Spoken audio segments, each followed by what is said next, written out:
for any, like, I think a big reason why the MMO scene slowed down is because of social media. Before, like, MMOs predated social media.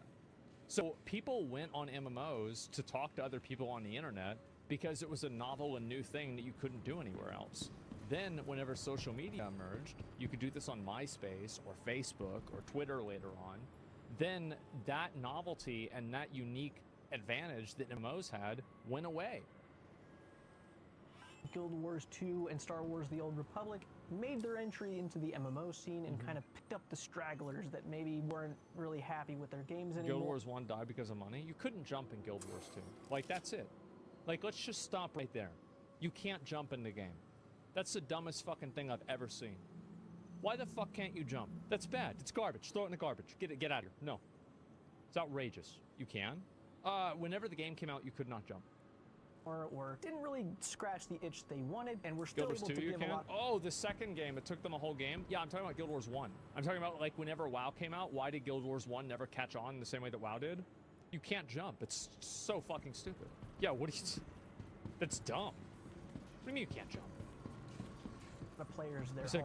Oh, my bad. 2013 I'm in Guild Wars 1. Unknowingly became the grand finale of MMOs. It was the year of revival, because in February we got old school RuneScape, and in August we got Final Fantasy XIV. Both of them existing for the sake of redemption. RuneScape's main game was at an all-time low. Final Fantasy's first MMO, like 3 or 4 years earlier, was a huge flop. So both these companies basically tried again, and now 11 years later, it's safe to say that both of them did pretty well. Something right. Yeah. Confirmed. Since then, there's been a few notable... And I think, like, well, both RuneScape and Final Fantasy XIV are massively lacking whenever it comes to being a good game. Like, there are massive things that Final Fantasy XIV and RuneScape just simply don't have. Straight up, they do not have them. Mild suggest, yeah, they're not there. MMOs that have come out, and they did what? The graphics are fucking garbage. It looks like shit. Okay, Elder Scrolls Online, Albion Online, Black Desert Online. These games are online, in case you were wondering. Lost Ark, New World, but none of them really made the impact they were probably hoping for. No. It's almost as if all players interested in MMOs have kind of found their place and stayed there. It really is kind of like... I disagree. I think that there is a massive fan base of MMO players that are waiting desperately for a good game to come out. The neckbeards have not gone away, they're just waiting. And they're not going to come back and get addicted to a pay-to-win Korean grind fest. They're not going to get addicted to some bullshit, like game like New World. They're not going to go play some gacha knockoff Genshin Impact Tower of Fantasy. Look at Baldur's Gate 3. Baldur's Gate 3 came out, and it hit. The graphics were fucking insane. The story was good. The cinematics were crazy. The character options were great. Everybody fucking played it. And if you would ask somebody, most people, a year before Baldur's Gate 3 came out, do you think a game like this could succeed in the mainstream? I bet most people would tell you no. It's because a lot of these other games just suck. They suck. They're bad. They're not good. They're lacking. There are a lot of things they don't have. They're bad. In your home base, and that's just where you retreat back to at the end of the day. We're all kind of safe and cozy in our MMOs right now, kind of making the most of it. But even though the kings are up there on that hill, it doesn't mean they're resting up there comfortably. The wrong mistake could send them tumbling down at any moment. Those profitable, successful games up there, they got up there with blood, sweat, and dev tears. A lot of mostly dev tears. Yeah. We now have insight to another reason of why creating an MMO is a really dumb idea. Money. Can you name a perfect MMO game? I think that the game that is the closest to a perfect MMO is classic World of Warcraft. In my opinion, I think that is the closest thing to a perfect MMO for its time. It's not a perfect MMO anymore. But for its time, it was a perfect MMO. Microtransactions have played a significant role in keeping... No MMO will ever be successful if it's pay to win. I would even say that almost no MMO can be successful that even sells cosmetics. Because if you remove visual progression out of an MMO, you take away half of the reason why people play. Oh, visual progression doesn't matter? Well, then why do people buy expensive cars and buy designer clothes and buy, you know, $1,000 watch? People go into debt for this in real life. You think they don't care about it in a video game? That's the dumbest thing ever. So, like, if you remove that reward structure out of a game and you turn it into being pay to win, then you just removed a tremendous element of why a game can be popular. Vanity matters. Yeah, it fucking matters. It absolutely fucking matters. That's why, like, Lost Ark is always going to be a piece of shit. That's why New World is always going to be a piece of shit. That's why WoW is a piece of shit. That's why Final Fantasy XIV is not that good. I wouldn't say it's a piece of shit, but it's pretty close. None of these games come within 10% of what WoW was in 2004. Not even a fraction. Like, I don't think you guys understand how big it was. And I think that, like, imagine Baldur's Gate 3 coming out, but it's an MMO. And it has that same level of quality for everything down the road, or like across the board, and it's an MMO. That's what it was like. I do understand I was there. Yeah, people don't respect how fucking insane that game was.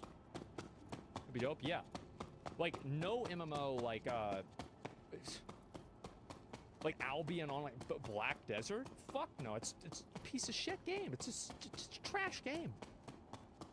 Like, people play it because it's the best they can have, but, like, it's really not that good.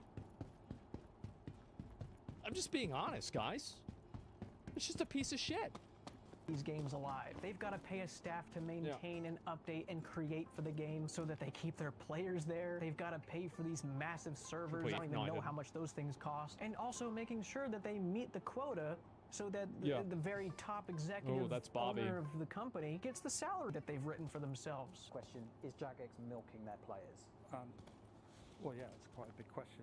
And whatever they need to do to get there is what they got to do. Oh, I remember that. Subscriptions by themselves They did walk all that sustain an MMO. It could pay for WoW in 2007 when everybody was paying a $15 a month subscription on top of buying a $40 expansion every other year. But even that caught up. They have a shit ton of microtransactions, and obviously that's more of a problem for the MMOs that make it big and they have all of these expenses. But any game that sees this big success is going to eventually run into this problem of how do we afford to keep this going. Back at my home, I don't think that's inevitable. I don't think that's gonna keep happening. I think that as computing gets better and the optimization of, you know, server structures and server tech gets better, like, we're already seeing it now.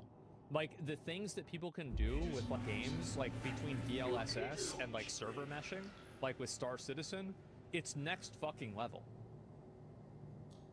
Like, the problem is that games are too expensive. Like, this game can't exist right now because it's too expensive to make right now. Like, for example, as far as I know, I think this is true. The reason why George Lucas didn't start with Episode 1 of Star Wars is because he knew the technology wasn't there yet. So he started with Episode 4 instead with A New Hope. And whenever the technology got there in the 2000s, then he finally went and he made the Clone Wars. And it was amazing. Right? For its time, it was fucking amazing. So, the problem is that that technology to make a good MMO and be able to make it profitable in a way that's transformative to the industry, it just doesn't exist right now.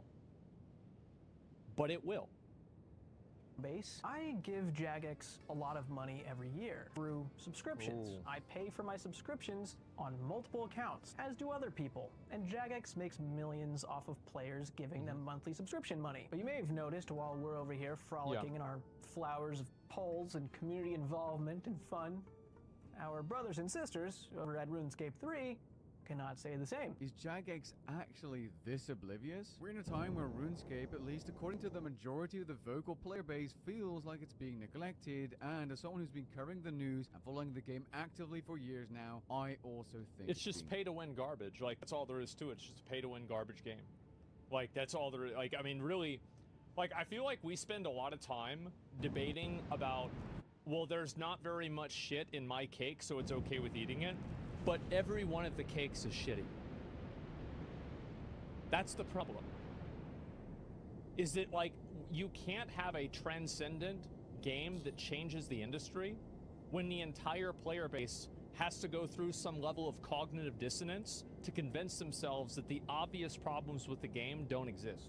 Just being honest. Neglected. How does a company with hundreds of employees and, according to the most recently released financial statements, £137 million in revenue, have the audacity to recolor a 3-year-old outfit and sell it as part of some kind of limited edition pack?